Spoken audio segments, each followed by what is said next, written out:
Hello, my name is Alexa Wardle. During the 2 years of my IB course, I feel that I have had the privilege to learn about a godlike figure who came in the shape and form of Peter Cook. He was one of the first to introduce satirical comedy to screens all across the globe, and he is perhaps better known for his Pete and Dud sketches, and also his solo work and his group work that he did with Bennet, Dudley Moore and Jonathan Miller. These four guys, when they were at Cambridge University, made Footlights famously funny throughout their time there, and it still reigns today. Now, although it's been almost 16 years without his presence, I feel that now, although we are at a particular milestone, we should pay homage to him. Peter Cook, that is. So I will do that in the form of recreating his minor sketch. I just wanted to add a personal message as well. Long may you rest in peace, Peter. Always remembered and never forgotten. Much love from your satirical fan.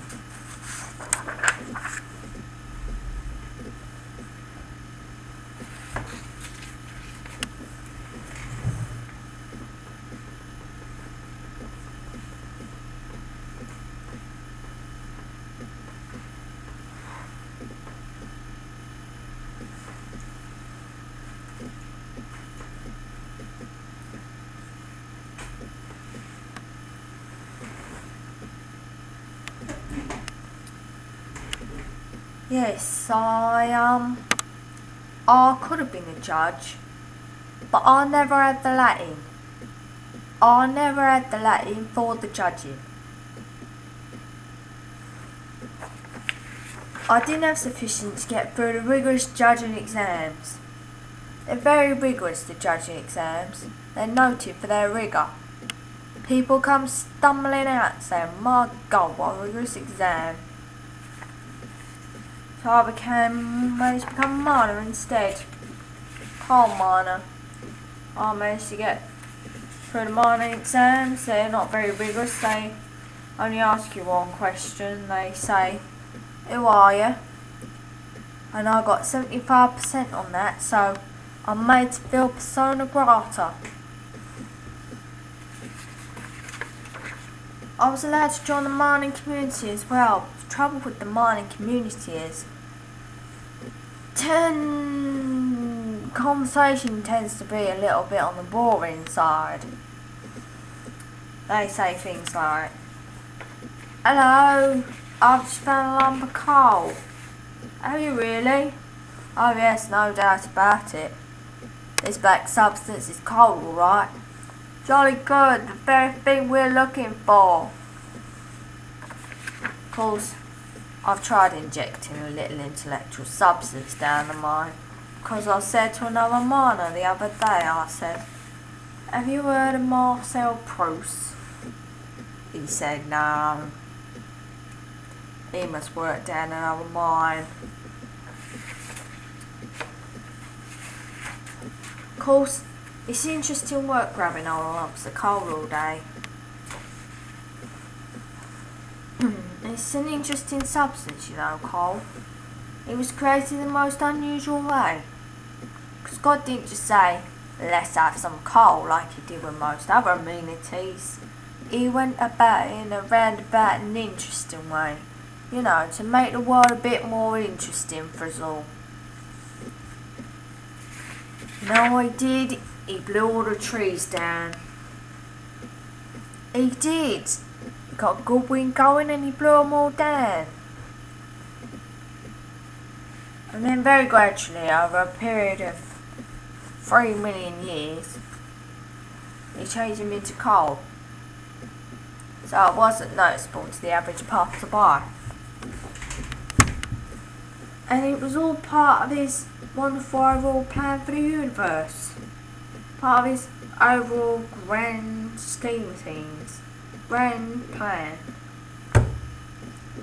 Of course, at the time, people didn't quite see it like that.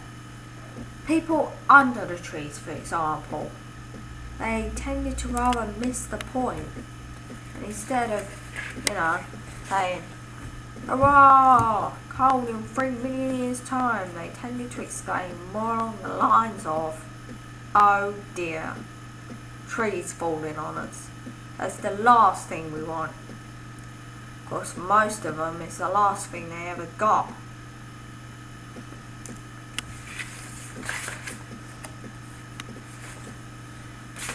Their prayers were answered in a roundabout and interesting way, because if you ask, you're always given it. But it is an interesting substance, Cole. I've written a book about my experiences down the mine. Written a book based on the experiences I've had down the mine. It's called My Experiences Down the Mine. It's a wonderful story. It's the story of a man who goes down the mine and he sees a lump of coal quite near him. Aha, he says. The very thing I'm looking for. He bends down and he picks it up. And he lifts it up to about stomach level. And he shoves it away into a trolley. And he never sees it again. That's the story. It's very short, but it is extremely boring. It's the most boring story ever been written in the whole history of the universe. Because I took it along to the publisher and he agreed with me. That's what he said. He said, this is the most boring story that has ever been written in the whole history of the universe. It's extremely boring. And he's not a man who's given to superlatives. He said, the main trouble with it is everything. And most of all, it lacks the sex element. So vital in these troubled times, when over us all hangs the black shadow of the Iranians' bomb. Now I've changed it. It's turned into quite a wonderful story, and I think it'll make a wonderful film too. Did you just notice that for no apparent reason, very suddenly I went, it's an impediment I've had from being down the mine. You see, one day I was walking down Long Dark and I saw the dead body of a pit pony. And so surprised ever since then I've been going, and that's another reason why I can't be a judge. You see, it destroys the dignity of the torture, you see. A whooping judge is not very much welcome. But I wish I could have got into judging circles. Because the trouble with being a miner is, as soon as you're too old and tired and ill and sick and stupid to do your job properly, you have to go. The very opposite applies with the judges. So all in all, I've rather been a judge than a miner, because I've always been after the trappings of great luxury. I've always fancied them. But I've got old with the trappings of great poverty. I've got old of the wrong load of trappings, and a rotten load of trappings they are too.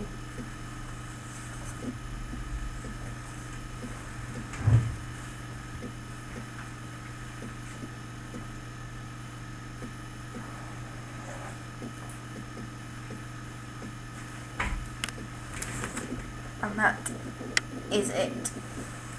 I hope you enjoyed it. Thank you for watching.